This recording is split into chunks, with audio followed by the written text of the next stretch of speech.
ചൂരൽമലയിലെ ഒന്നായിട്ടൊരു നാട് ഉരുൾപൊട്ടി ഒലിച്ചു പോയിട്ട് ഇന്ത്യൻ പ്രധാനമന്ത്രി അവിടെ വന്നിട്ട് എന്താ ചെയ്തത്?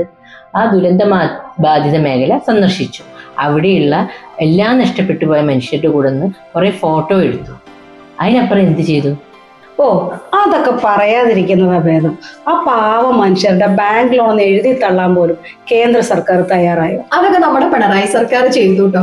400 വീടുകളുടെ ടൗൺഷിപ്പാണ് ആ മനുഷ്യർക്ക് വേണ്ടി നമ്മുടെ സർക്കാർ വയനാട്ടിൽ ഒരുക്കിയത്. അതില് തന്നെ 178 വീടുകളുടെ പണി പൂർത്തിയാക്കി അവർക്ക് താക്കോലും കൈമാറി. അത് മാത്രല്ല, വീട് വേണ്ടാന്ന് പറഞ്ഞവരും ഉണ്ട്. അവർക്ക് 15 ലക്ഷം രൂപയാണ് ക്യാഷായി കൊടുത്തത്. അത് മാത്രല്ല കേട്ടോ, കഴിഞ്ഞ 1.5 വർഷമായിട്ട് വാടകയ്ക്ക് താമസിക്കുന്നവർക്ക് 9,000 രൂപ വാടകയായിട്ട് കൊടുക്കുന്നുണ്ട്. ഇതല്ലേ ശരിക്കും ജനകീയ സർക്കാർ? ഈ സർക്കാർ ചെയ്ത ജനക്ഷേമ പ്രവർത്തനങ്ങൾ എണ്ണിയാൽ തീരില്ല. എനിക്കൊരു ചോദ്യമുണ്ട്, മറ്റേ പാർട്ടികളും ഇങ്ങനൊക്കെ ചെയ്യൂലേ? LDF മുമ്പ് UDF ഇവിടെ ഭരിച്ചിരുന്നല്ലോ. അവരെന്തൊക്കെയാ ചെയ്തത് നമുക്കൊന്ന് അനലൈസ് ചെയ്താലോ?